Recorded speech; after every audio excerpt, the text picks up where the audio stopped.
Good evening, everyone. Welcome to the Don Lemon Show, Lemon Live at 5, where the subscriber, their voices get to be heard on this show. We'll read some of your comments and your questions. So here we go. What are we, 2 days out from the debate, or 2 nights out?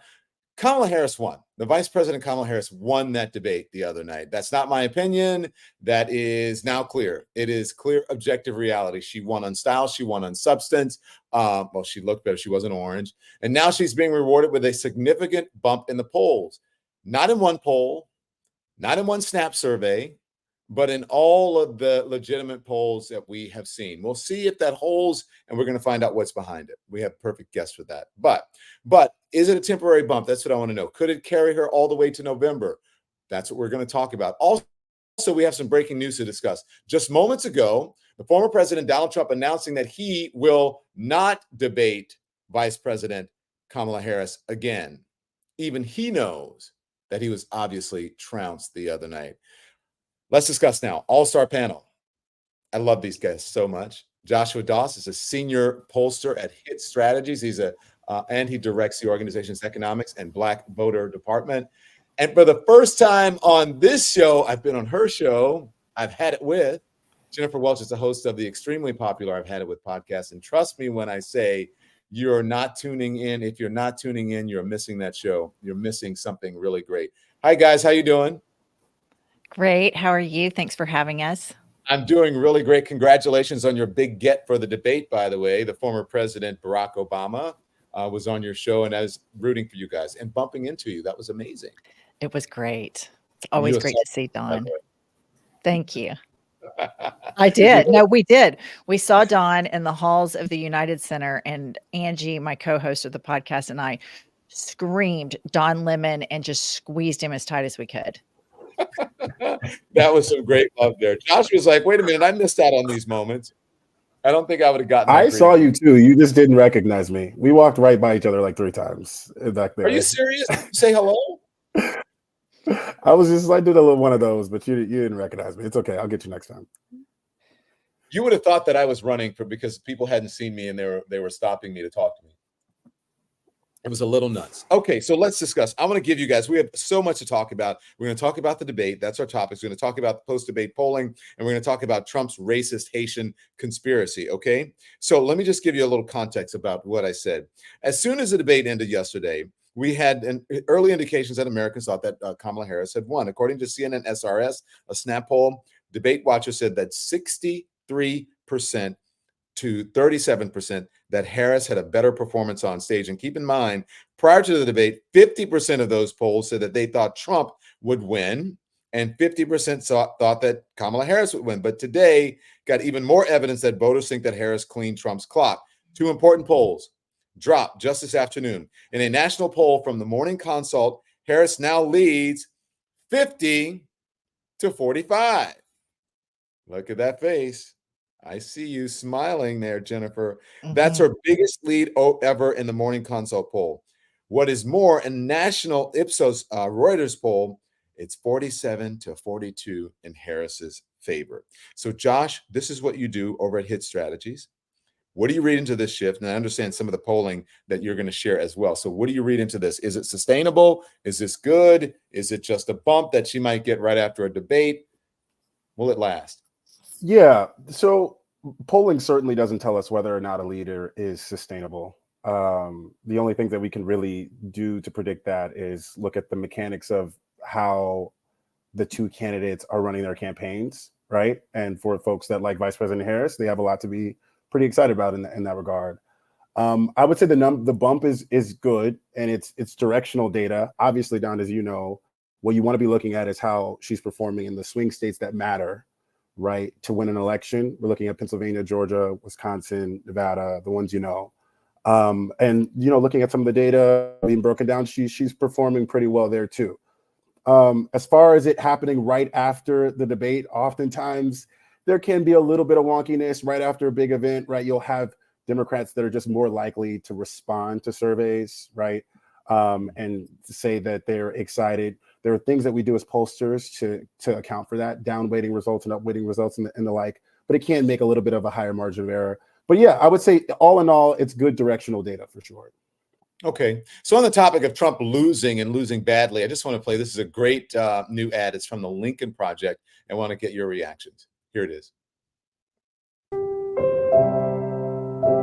Vice President Harris was clearly well prepared, practiced on the offensive much of the night. Former President Trump did take a lot of the bait that she threw out. She did so well, and Trump did so poorly that they want to do that all over again. I can't get behind somebody who maybe I agree with certain policies on, but their character is atrocious and lacks complete leadership. She conveyed the calm. She conveyed a preparation. Vice President Harris clearly won the debate in terms of her delivery, her polish, and her preparation. The moment of the debate, if there was one, I think, was when she baited him on the rallies. People saw, oh, actually, she's an intelligent, capable person who has a point of view on issues, and she demonstrated that time and again. She was composed. She was prepared.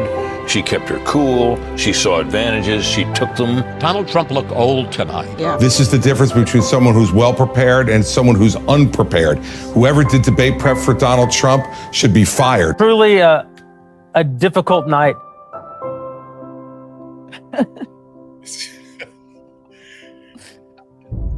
And I heard that laugh. Now listen. He's running around all over the place saying, hey, I won. I did, 90% of whatever. It's great. She knows she got killed. It's like a prize fighter. When they know they lose, they want to have a rematch. And that's why she wants to have a rematch. And I'm not doing it. That's a good ad. And it's going to tick him off.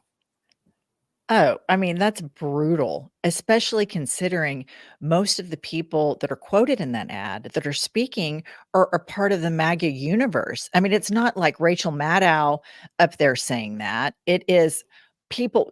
Walsh saying that, but it's total MAGA people that are saying that. It's absolutely brutal.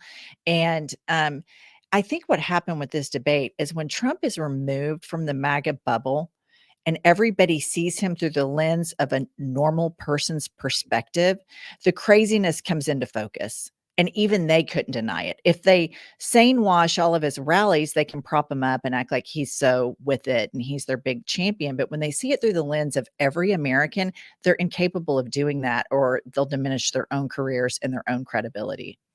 Do you think he's that delusional, though, to think that he actually won? Perhaps he is, because he's very adamant about it. And he's been going on Fox News. Actually, right now he's mad at Neil Cavuto.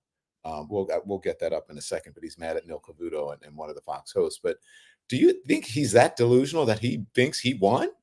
Yes, I absolutely do. I think he thinks he won the 2020 election.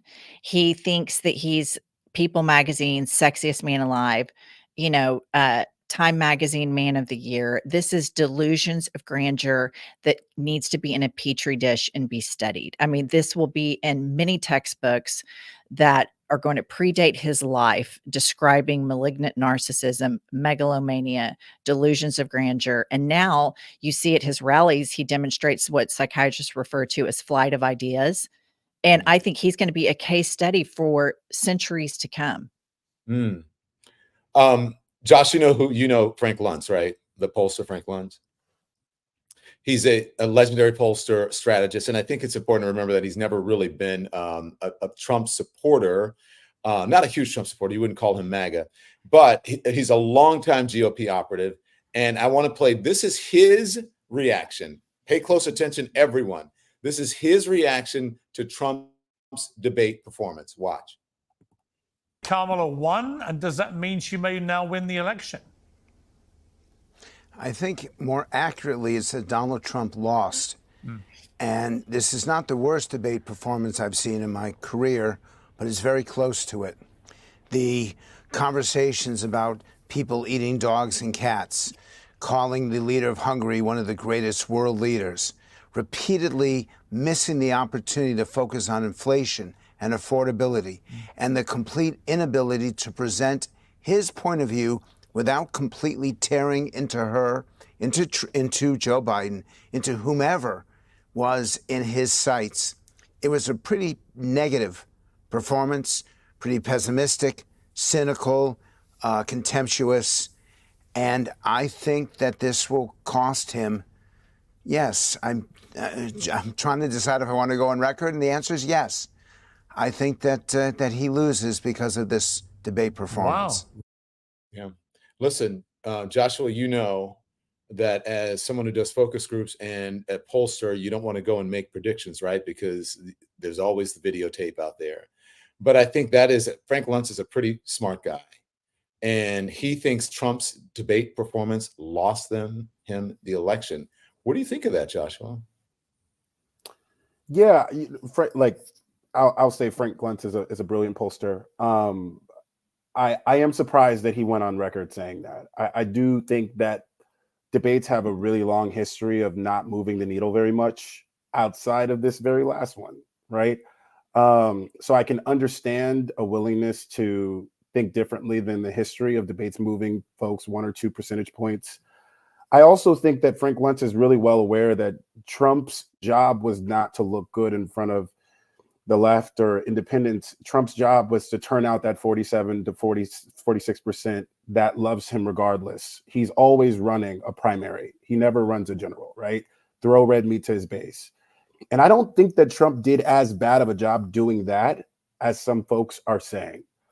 But the question is the rest of America just done with that? And will the other side be able to turn out more? I think that's the question.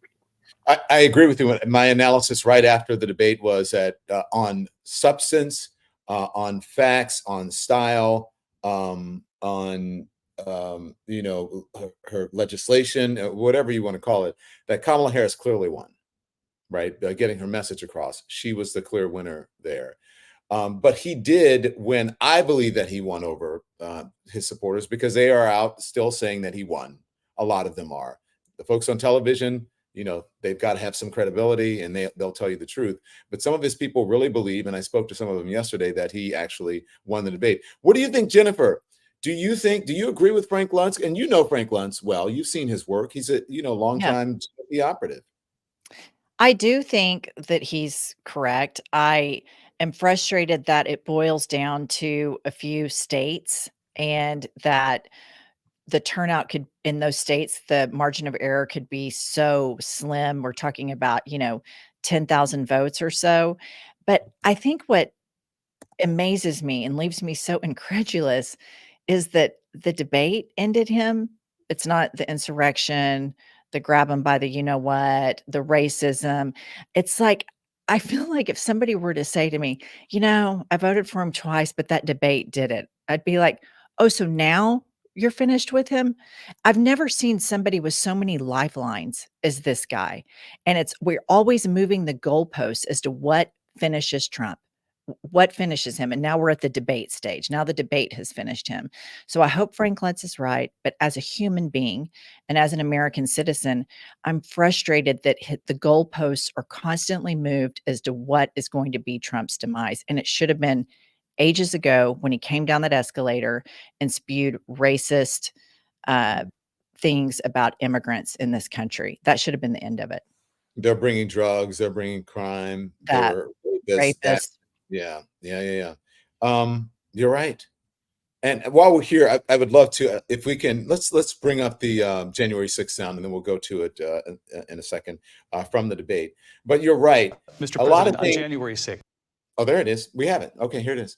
You told your supporters to march to the Capitol. You said you would be right there with them. The country and the world saw what played out at the Capitol that day, the officers coming under attack. Aides in the West Wing say you watched it unfold on television off the Oval Office. You did send out tweets, but it was more than 2 hours before you sent out that video message telling your supporters to go home. Is there anything you regret about what you did on that day? You just said a thing that isn't covered. Peacefully and patriotically, I said during my speech, not later on. Peacefully and patriotically. And nobody on the other side was killed. Ashley Babbitt was shot by an out-of-control police officer that should have never, ever shot her. It's a disgrace. But we didn't do this group of people that have been treated so badly. I ask, what about all the people that are pouring into our country and killing people that she allowed to pour in? She was the border czar, remember that. She was the border czar. She doesn't want to be called the border czar because she's embarrassed by the border. In fact, she said at the beginning, well, I'm surprised you're not talking about the border yet. That's because she knows what a bad job they've done. What about those people? What are they going to be prosecuted? When are these people from countries all over the world, not just South America? They're coming in from all over the world, David, all over the world.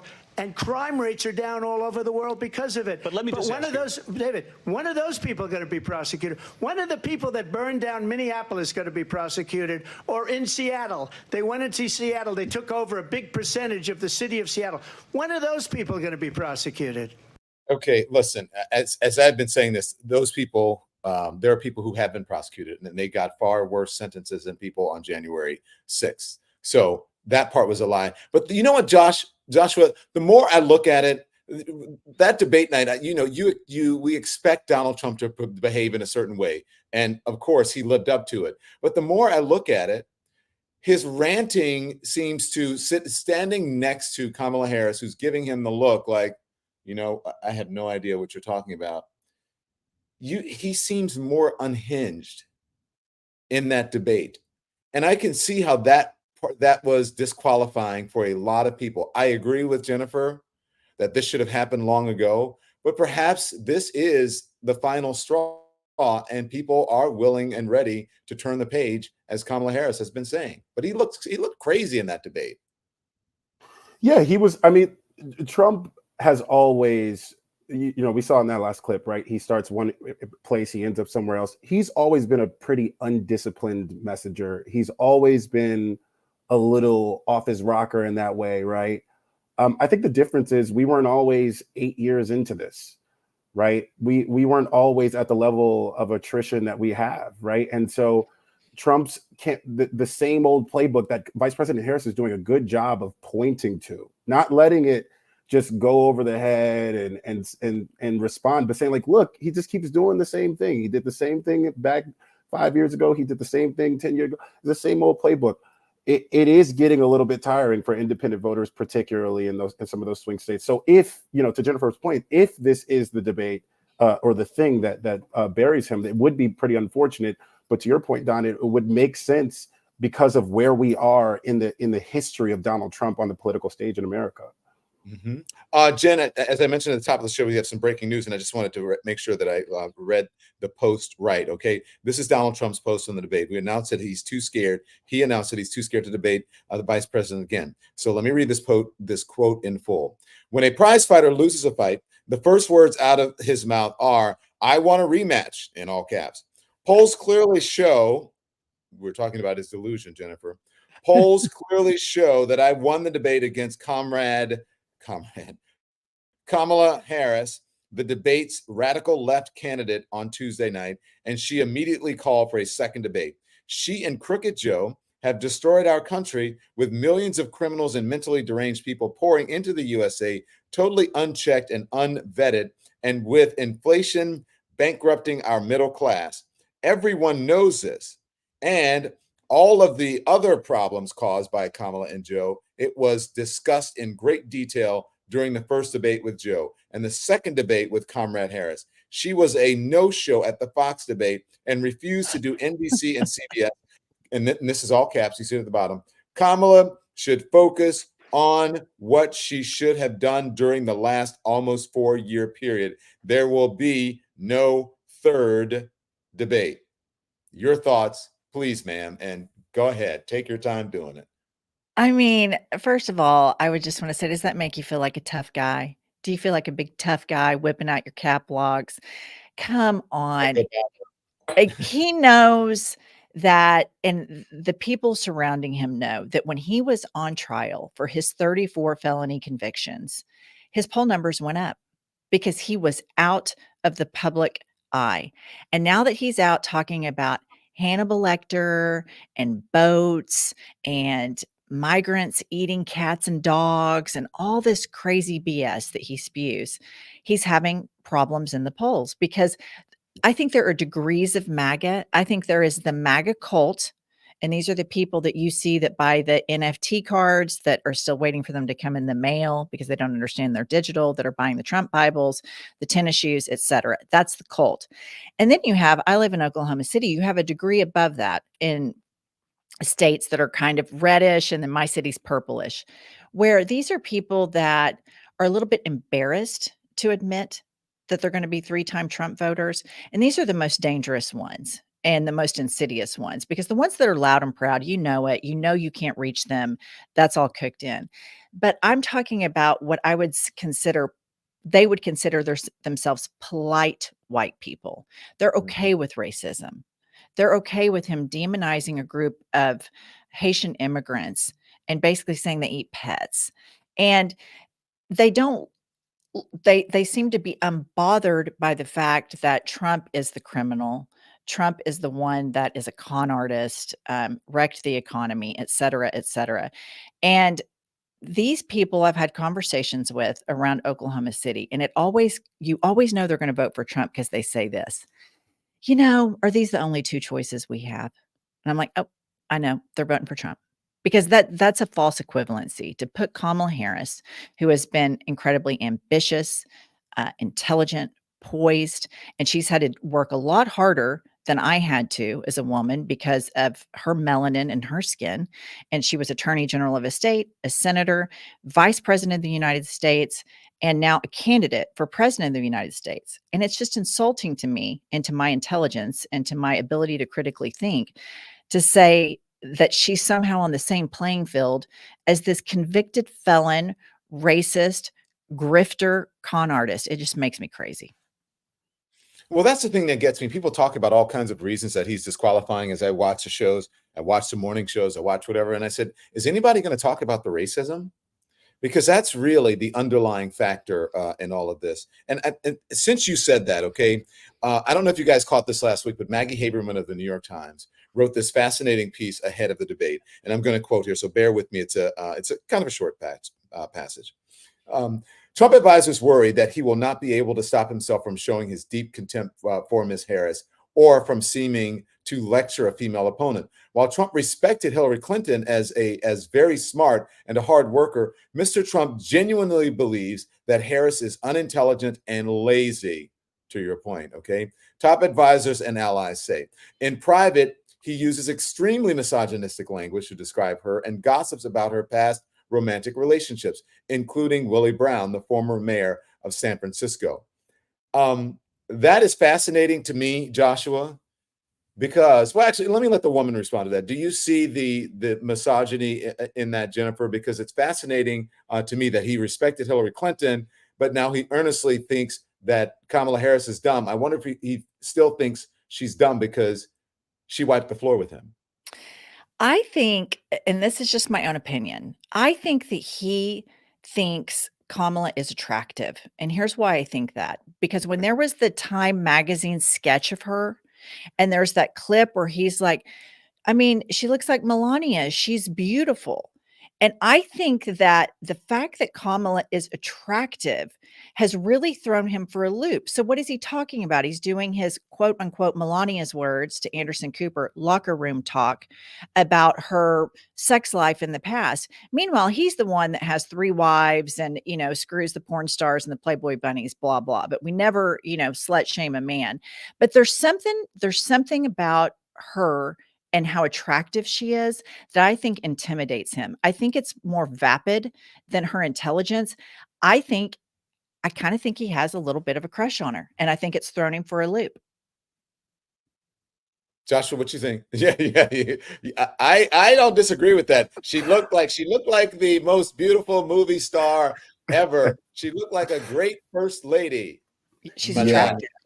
I remember that quote. I mean, I kind of had the same thought a little bit, but I didn't flesh it out the way that Jennifer just did, and it does make a lot of sense. And I also just think generally, we're talking about Trump, but the Republican Party as a whole, it really struggles to criticize Black women candidates or leaders without sounding sexist or racist. I mean, we saw this with Stacey. We've seen this in more than just Trump. But yeah, I mean, as far as her being a woman, and I also think to your point of her being attractive, like I feel like Trump probably never in his life has been in a position where he's had to take any type of direction from a woman, let alone the attractive women he brings around that like are just there to take attention or to take direction from him. Right. So it's probably a complete reversal of what he's used to when he's looking at a beautiful woman. So yeah, I agree. You said the Republican Party struggles with criticizing women of color, anyone of color. I mean, we know what that struggle is. I mean, I think Jennifer just pointed it out.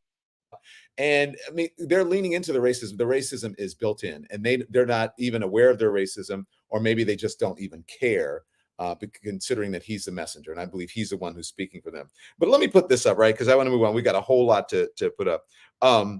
He posted something else on Truth Social today. Okay. And then get the cat video ready for us, please. So look, show this cat picture. This is what he put on Truth. Kamala hates me now. I'm sorry. That seems like his feelings are hurt. I mean, I'm getting that he low key has crush vibes on her. This is right, Jennifer. Yes. When I looked at this just now, it's like, wait, this is a crush photo. Like me, like me, like me. Seriously, Kamala hates me with the cat. I mean, I think it has completely thrown him for a loop because all of the women around him, his lawyer, the one I forget her name, but they're also obsequious. They're also obsequious to him. And then you have Kamala, who's his opponent. She's intellectually challenging. She's very attractive. And I think it's really thrown him for a loop. Did you see his body language at the 9/11 memorial the day after? You were reading my mind when she He came over. turns over. He completely tries to pull. He does the Trump thing where he shakes her hand and tries to pull her in. And he was like grinning from ear to ear. And I was like, he can't handle her. He cannot handle her. And then she turns and she and Chuck Schumer were gossiping about him, giggling afterwards. It was so good. I injected that whole thing into my veins. I loved it. I'm telling you, he is butthurt. He is sad about Kamala hates me. I think there's something, he's attracted to her. Jennifer, Joshua and I are loving you today. You are the real deal, girl. I love it. I love it. I love it. These are great points. Remind me of all of the strong ladies I grew up with in Louisiana who cannot deal with the bullshit. And I mean white ladies, so I really respect, who can't deal with the bullshit. My white girlfriends, I should say, okay? So thank you for your candor. I think that he does like her. Now I think this was one of the most outrageous moments when he talked about the cats. And I didn't think that he was going to go there during the debate. I was like, there's no way he's going to go there and make himself look that foolish. Here is the cat moment that has the country talking. In Springfield, they're eating the dogs, the people that came in. They're eating the cats. They're eating the pets of the people that live there. And this is what's happening in our country, and it's a shame. As far as rallies are concerned, as far as the reason they go is they like what I say. They want to bring our country back. They want to make America great again. It's a very simple phrase, make America great again. Okay, She's we saw the whole destroying thing. this country. And if We saw the whole thing. That all you have to do is talk about crowd sizes, and then the cat thing. I don't know where the hell that came from. It's embarrassing. Why on earth would he talk about that, Joshua? Why would he? And Joshua, by the way, you're muted. Oh, I'll take. There you go. Now you're on. Yeah. I think this has been the problem with just like generally the media for the last 9 years with Trump, is to cover him in any type of real way, you have to bring a level of coherence to like fundamentally incoherent things, right? Like that was a bunch of gibberish nonsense, right? And we like sit here and we laugh at it. But then like for years and years, folks were like, well, what he means is, or what he's trying to say is, right? And we have to like bring order to disorder.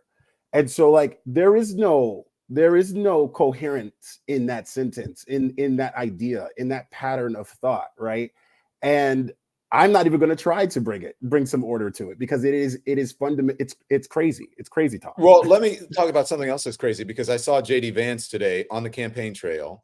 JD Vance is defending it, saying, that the media is not aware of it, or maybe the city manager is not aware of it, or the police are not aware of it, but that's what residents of Springfield, Ohio are saying. And so they believe it is accurate. I mean, okay. What? JD Vance is JD Vance is the worst. He has no backbone. You have people within the MAGA movement who are total white supremacists who go after his wife. And in a play out of Ted Cruz's playbook, he doesn't defend his wife against these racist attacks. His kids are biracial. And there's been all of this racism about Kamala's race. Is she Indian or she became black? All that BS, MAGA racism that they do.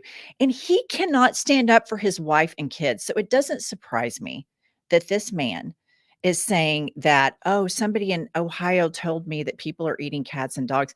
It's really an insult. It shows you how little they think of their supporters, that they can say such egregious lies.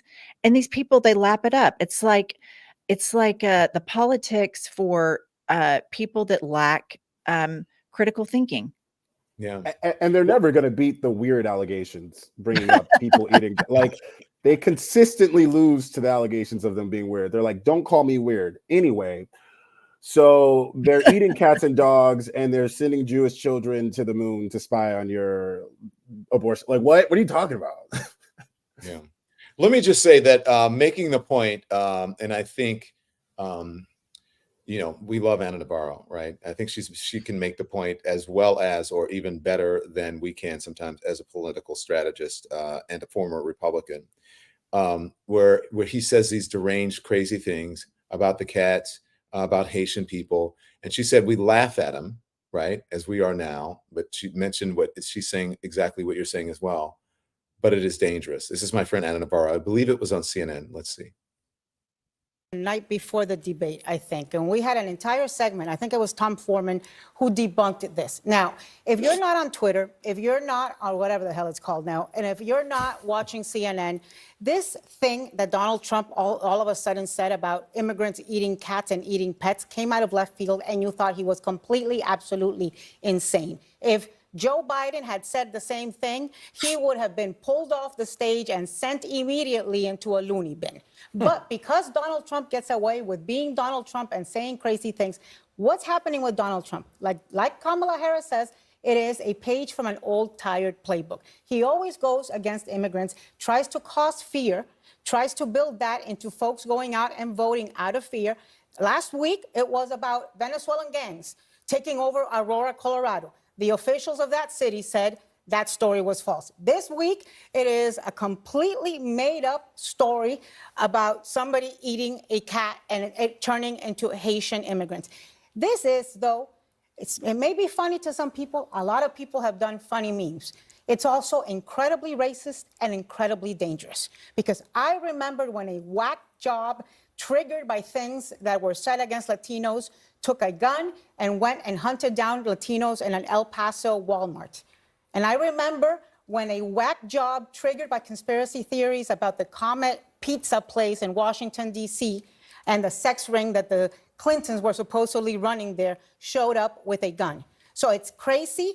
It may be funny. It may lead to a lot of memes, but it's also racist and dangerous, and it is shameful that it continues to be amplified by people like Donald Trump, his followers, and his vice presidential candidate. Let me play what. And there are so many other examples. There are other examples of that. By the way, I was saying, how many people can they get around one table?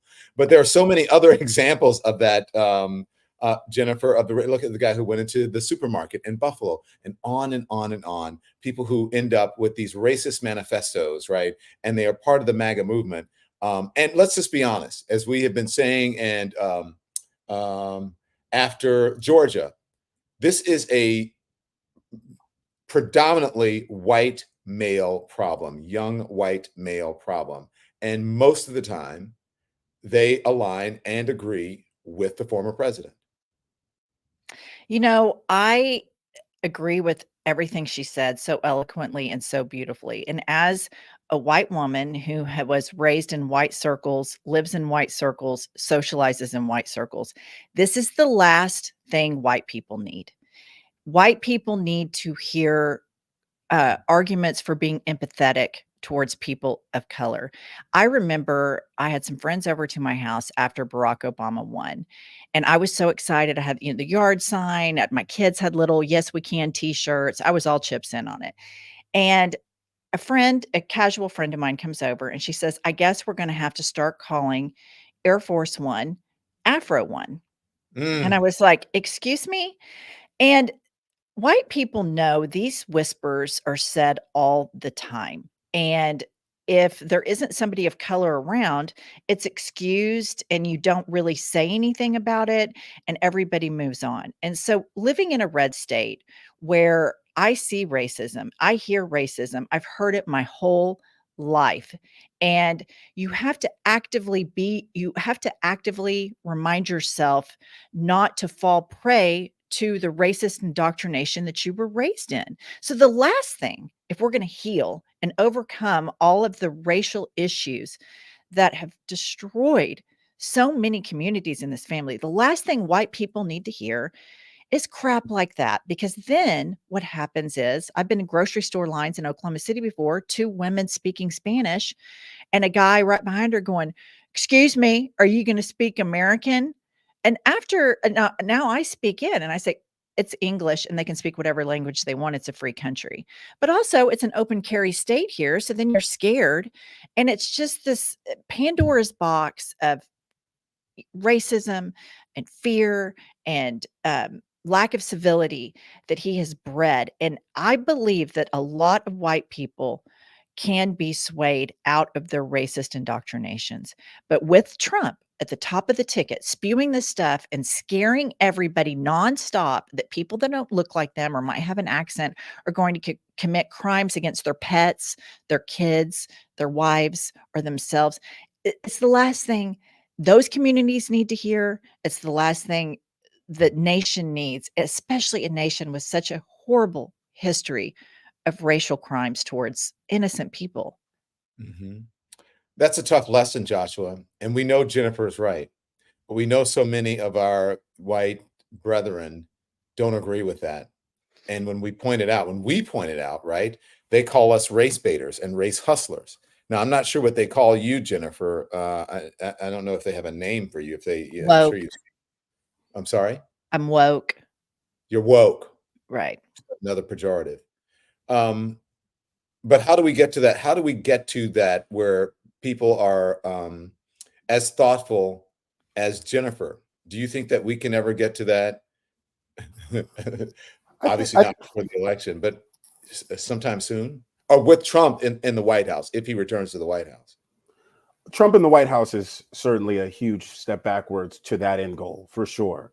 Because Trump knows, like a lot of leaders throughout history know, that there are really usually only 2 ways to power: fear or hope, right?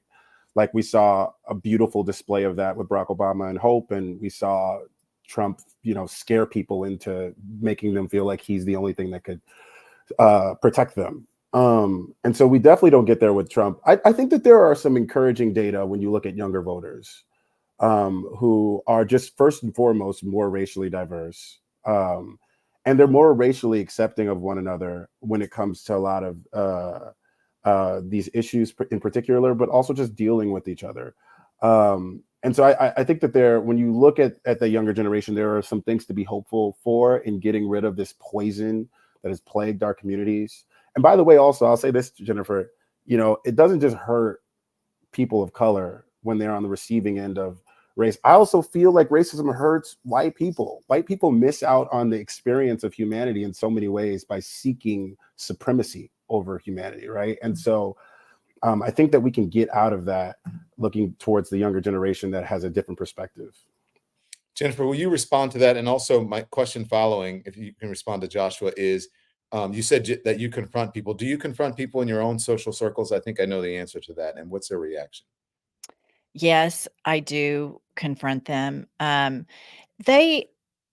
what Joshua was saying about Obama and then the switch to Trump, I really saw a receding in racism in white communities when Obama was president because he was so competent and not dramatic or crazy like Trump.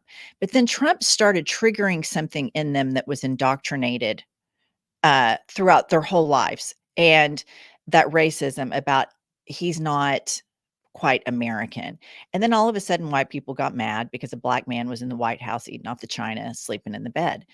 And it's like it unleashed their civility, or like maybe they felt like they suppressed it. But to your question about when I confront people about, I'll say, that's so racist. Don't say that. And they'll say, well, no, I'm not racist. I didn't mean it that way. And I say, I want to believe that you didn't intend to be racist, but you need to be aware that those words are very hurtful for people of color. And we all have to advocate for them, because if life is a 100-yard dash, Josh, my husband, started on the 90-yard line. I started it on probably the 60-yard line, black men on the 40 and black women on the 10. And that shows you how in awe we all should be at Kamala Harris and her confidence, her intelligence, and her poise, because starting a race 90 yards behind everybody else to get to the 100-yard line is quite difficult. And I know, because I live in a red state, there are good people here, but there is a racist default in states like this. I was educated in Oklahoma. I did not learn about the Tulsa race massacre until I was an adult. I was not taught that in public schools in Oklahoma. I learned about it like 10 years ago. I'm 50. Do you see, I see a difference, and I don't know if you do as a woman. I see a difference in how white women receive Kamala Harris and what they think about her than white men. And I've heard white men say some of the most vile, negative, sexually explicit, racist things about Kamala Harris. And very rarely do I hear white women doing it. I'm not saying that they don't. I've seen some on television, but I've never run into one in person. What is that? Why do you think that what is the difference? What's going on there? I think when And Roe do was you agree with me, first of all? Sorry. I totally agree with you. And I think I have seen a huge enthusiasm among white women for Kamala Harris. And I think the overturning of Roe set the soil for people to be more open-minded about that, and probably buyer's remorse on not voting for Hillary in 2016. And with men, with white men in particular, there's just so much more gymnastics, both mental, intellectual, all of the things that a black woman has to go through to seek the approval of men. And you can look at, even in sports, how Serena Williams was treated compared to a white tennis player. White men, the inherent sexism and the inherent racism is still so pronounced. But I will say, my dad, who's almost 80, Vietnam veteran, biggest Kamala supporter you can imagine. And we see on our YouTube, we see a lot of men, not just young. Of course, my sons who are Gen Zers are all for Kamala, but you see a lot of men that are, I think that's true masculinity. They talk about masculinity a lot. You hear Jesse Waters talk about masculinity a lot. I think true masculinity is being able to see both sexes as equal. That's the true nature of masculinity, in my opinion. Josh, does this show up in the research that you see? Talk to us about that. Yeah, I mean, women in general support the Democratic Party usually, or the Democratic candidate usually at a higher rate. Vice President Harris is upwards of 17 points hotter than Trump with women in general. And then with white women, there's been that uptick. They also just got the Taylor Swift endorsement. I don't know if the folks have heard about that, but that's probably going to do a little bit as well. So yeah, I mean, it has there's some credence there. I think you learn more about it when you're in focus groups with white men, and I can't moderate those groups because they don't tell me their real opinions. But we'll have I'll be behind the glass, and I'll hear some of the more egregious things that I've ever heard. And it really, really shows that as this country moved from the valuing manufacturing brawn to information age technology, and the pain that was felt when we were buffering ourselves from one economic stage of development to another, Trump did a really good job of villainizing people of color and making white folks point at their neighbors and say that you are the reason why I'm feeling the pain that I'm feeling, right? And it has lasted for far too long. So I'll say qualitatively and quantitatively, I've seen a decent amount of that. Wow. Speaking of Jennifer, I hate to play this, but I have to play it again because I have you here, okay? Because I said I didn't think I'd ever play a soundbite from her on my program again. You talked to Joshua mentioned Taylor Swift, which really enraged a lot of MAGA folks in MAGA land. You will recognize this person. I think that she does it because she just wants the attention, right? Because she's thirsty. But there is some venom and hatred in here, and I don't know where it comes from. And I would like to get your impression of it. Okay, Jennifer? Here it is. Play it, please. So this woman is fine with his plan to take custody of the children from parents who don't want them to chop off their body parts and put them in Minnesota court's custody so the body parts can be chopped off and they can be sterilized outside the custody of their parents. That's what led Taylor Swift to endorse him. Can I tell you something? I criticized her about 6 months ago when she came out strongly in favor of, she went to a fundraiser to raise money for Hamas, supposedly Palestinians, but the group that was doing the fundraising was known to funnel the money to Hamas. And I said, people should boycott her. It was an offhanded comment. People went nuts. Some lunatic dropped a note in my personal mailbox outside my house begging me not to boycott Taylor Swift, as though I have that power. I'm allowed to criticize Taylor Swift, and I don't give a shit who gets upset. This is disgusting. If she wants to vote Harris Walsh, she can do it all she wants. But to say the reason she's doing it is because of Tim Walz's stance on LGBTQ, F you, Taylor Swift, and F all of the people who want to see these children have body parts chopped off and watch them sterilized under the age of consent, and then will ride off to their multi-gazillion-dollar mansions, never to think of them again. Emily, this is unbelievable. The left is losing its mind. She signed it Taylor Swift, childless cat lady. Oh, the left is losing its mind. It looked like she lost her mind there. Now, here's the thing that is, I want to point out. Kamala Harris, according to Joshua, I can't wait to hear from you as well. She has to be concerned about coming off as angry black woman, but it's okay for her. This woman, I don't even want to say her name, can come off as angry, unhinged, crazy, lunatic white woman, and it's very acceptable, right? But yet, these same people demonize Kamala Harris and will call her outside of her name 24/7. Jennifer, I want to know what you think. I mean, first and foremost, is she okay? I mean, like, somebody needs to go check on her. Somebody needs to go to her house and check on her because do a wellness check. She needs a wellness check. First of all, what is she talking about? This is the world where I was talking about in the MAGA bubble.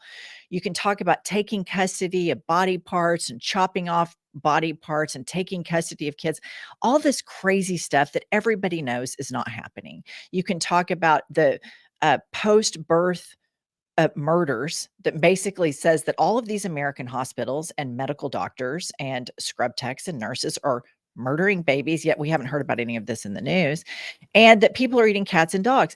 They all live in that world. And then when it's played in our world, I literally think like 30% of the country has just got to be mentally ill. I mean, and I don't mean that to be hyperbolic. I mean, that is so unhinged and so insane. And the fact that if Kamala behaved that way, if Joe Biden, an old white man, behaved that way, we saw how they melted down about the debate.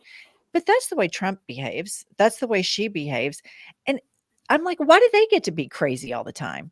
Maybe I want to be crazy for a day. Maybe we can just start all screaming and making crap up on here for the day. But no, the burden's always on us to be up on the high road, walking up there. And that's what we'll continue to do.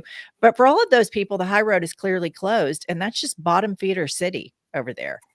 But for the laughable part, remember, she's, claiming that she was this like advocate for women when behind the scenes, I'm not quite so sure that that's true after the whole Roger Ailes thing. And what happened to her standing up for women? Kamala Harris, what happened to her standing up for women and not demonizing women?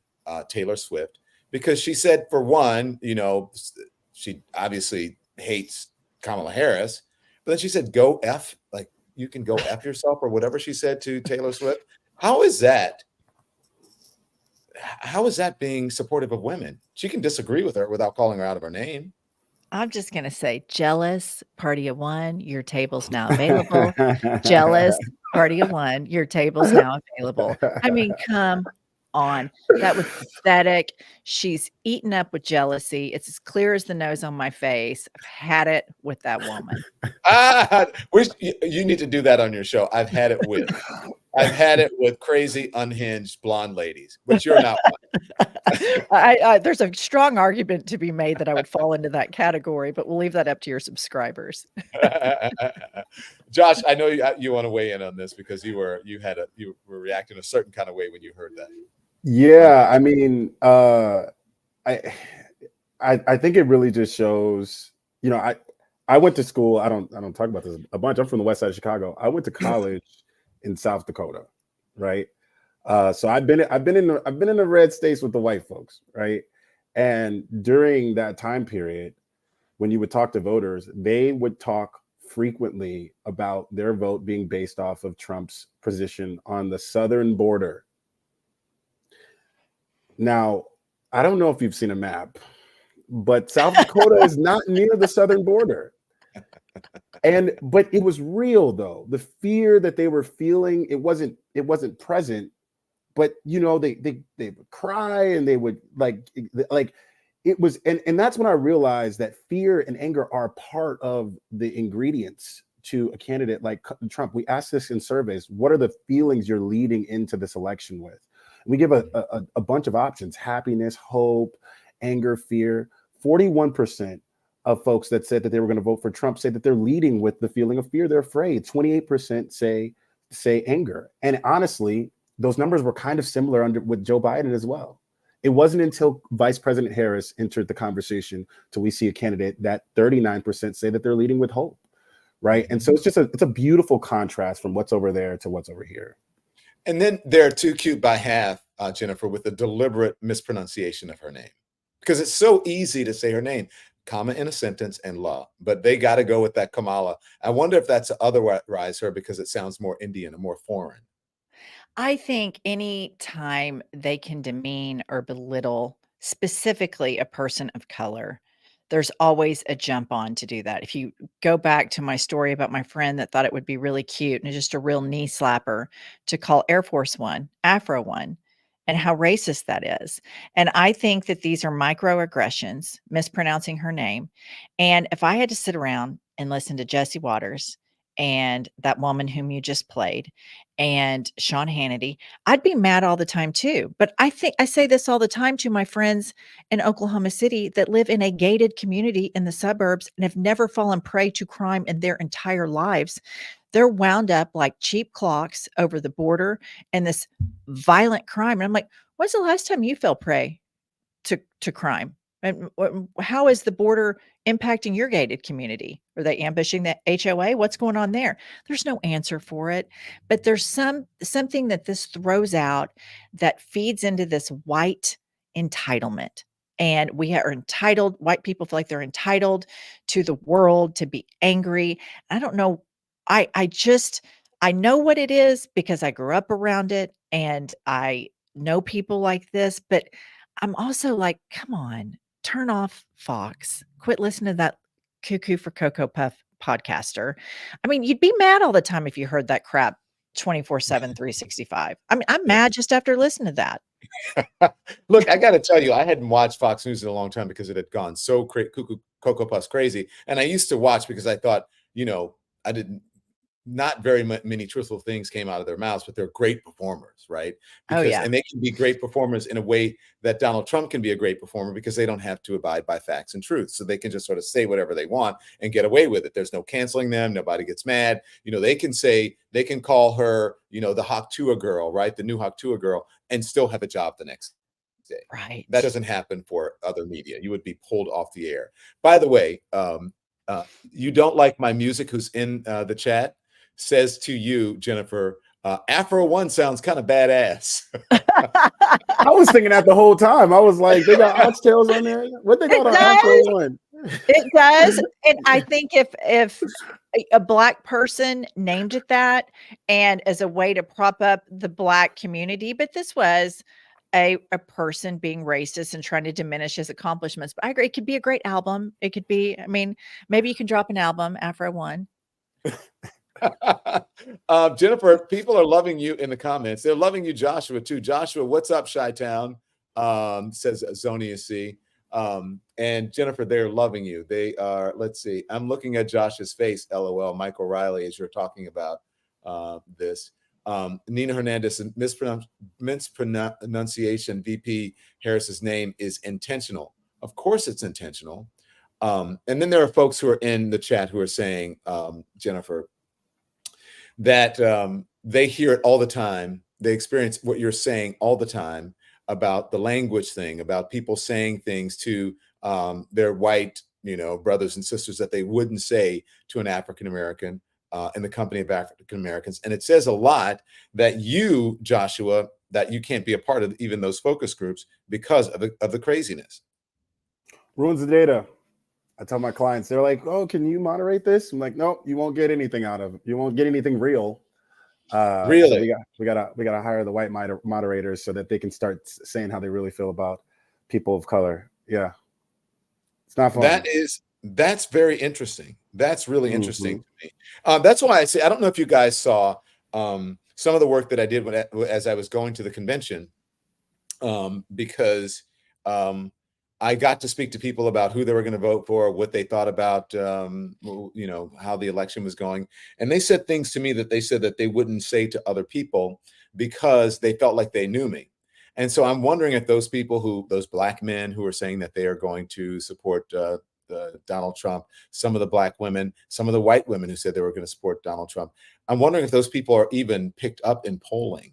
My concern is that it's sort of a hidden vote possibly for Donald Trump that people may be shocked come election day. What do you say to that, Joshua?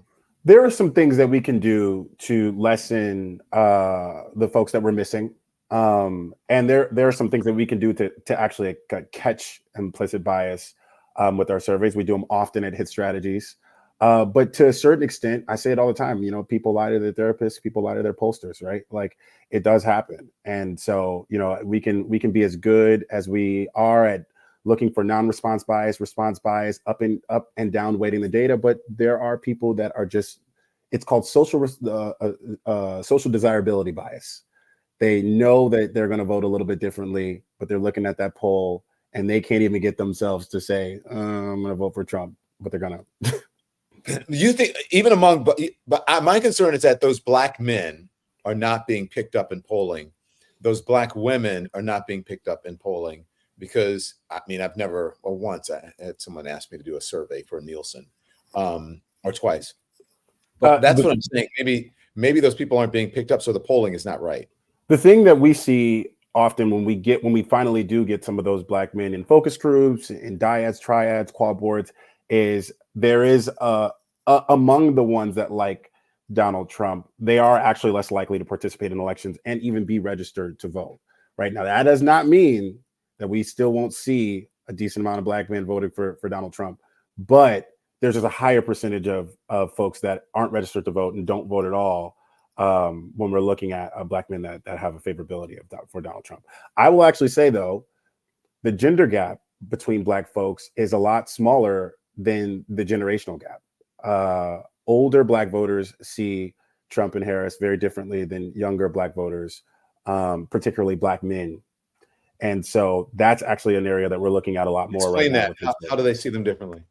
Younger black men are not as mobilized by the threat of Trump. They are not. They see the racism. They don't particularly like it, but it's not a reason for them to vote for Democrats. They're just significantly more likely to chop it up to the bitterness of politics. And unfortunately, some of the folks that were more likely to get things like the stimulus check, right? And don't know that was actually given to them by a Democratic Congress. Just run with the one or two things that they, and that's Pelosi, they run with the one or two things that they saw on social media, and then think that they have an affinity for Donald Trump. Yeah, because his name was on the check. But Joe Biden also sent him a stimulus check. He just didn't put his name on it. His ego is not that big, and other things are not that small. So listen, Gang, I want to play this, and I don't want to bias you in any certain way. I don't want to put my thumb on the scale. But Joe Biden was out and about, and he was with some Trump supporters. He ran into them, and I want to play this moment, and I want to know what you think of it. Okay, here it is. I'll give you my presidential hat. Presidential seal on it. You want to autograph it? Oh, sure, I'll autograph it. Huh? Yeah. You remember your name? I don't remember my name. I'm slow. You're old part. You're an old part. Yeah, I know, man. I'm an old guy. And you're an old part, right? I know you would know about that. What? About being old. Oh, I know. All right. I'm a young timer. You know, he reminds me of the guys I grew up with. There was always one in the neighborhood. Yeah. Well, I'm the only one. There you go, man. I need that hat. You want my autograph? Hell no. You know my name. Come on. I ain't going that far. Yeah, you said you would do a selfie. There he goes.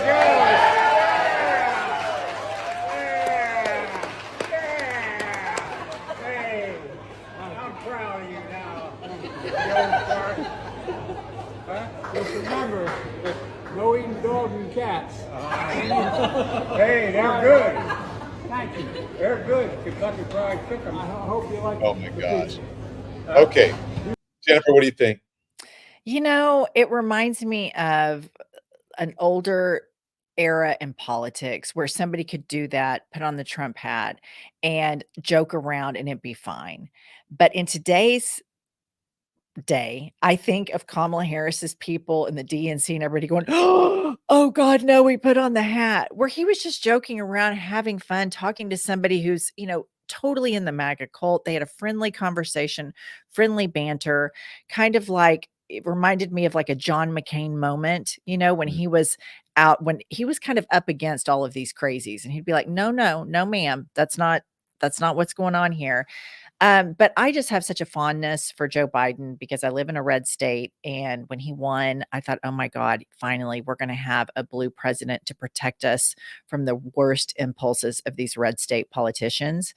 And when he won, I just felt utter joy. And I think he's had a very consequential presidency.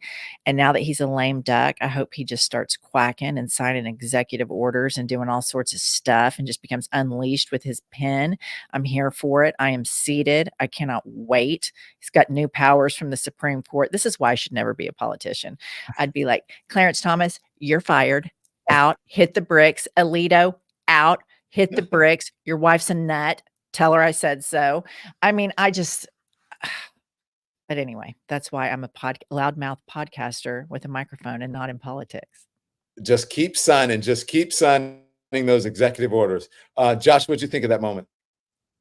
I was really conflicted watching it. I obviously, like, it's hard to not miss the days where we could just have those conversations, I grew up in the Bush era and folks hated Bush and said that he was the devil and Mitt Romney was the devil. And I'm realizing, like, we weren't there yet. We weren't at a place where we had actual devils. We weren't at peak devil yet. Yeah.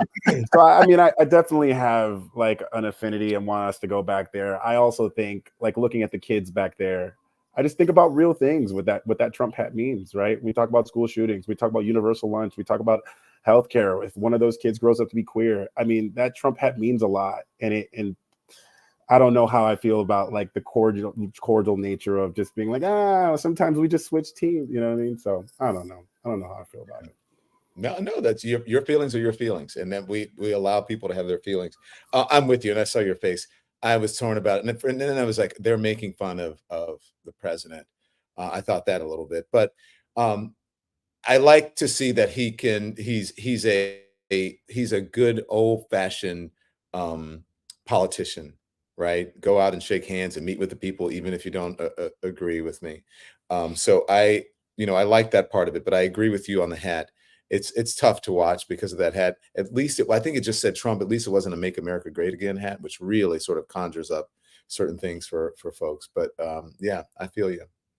Anything else you guys want to say? Loudmouth podcaster Jennifer. And where's Pumps? Where's your partner? Is she too good for us? Do you want to hear the truth? Do you want to hear the real truth? Okay. So we are leaving on Saturday to fly to Pennsylvania to get on the Kamala Harris Reproductive Freedom Tour bus. Oh, wow. And Pumps had an appointment with her eyelash girl. She gets like eyelash extensions. And when your producer called, I go, oh my God, it's Don Lemon, whom I'm madly in love with. The only thing preventing us from being together is my husband, and his sexuality. Otherwise, we would be the happiest couple in America. And she's like, oh my gosh, she looks at her schedule. And she was just like, I have my lashes and they have to look good for the tour bus. I'm like, I'm going to tattletale to Don Lemon that your lashes are more important, which means I'm going to be #1 crush of Don Lemon. Well, Jennifer, you never know. I'm just saying. You never know. Never say never. You guys are the best. Thank you so much. Best of luck to you. Good luck on the tour. Joshua, best of luck to you. I hope I see you, get to see you before I leave DC. If you have a chance, come by my book signing tonight, Politics and Prose. I would love to have you. And Jennifer, make sure you get copies. Okay? Came out yesterday. I Once Was Lost, My Search for God in America by this ugly guy on the cover named Don Lemon. So make sure you guys buy it, right? And thank you. Thanks, everyone. Thanks to all the subscribers who are out in the chat. I appreciate you joining us. I have to run because I'm supposed to be at this book signing in 30 minutes, and I have a 40-minute car ride ahead of me. So I'm already late. So I'll see you guys tomorrow. Thank you for joining us. Thank you, Jennifer. Thank you, Joshua. You guys have a great evening. Happy, safe, and love to all the lemon heads. And I thank you for being part of the LemoNation. I'll see you guys tomorrow. Good night, everybody. Thank you.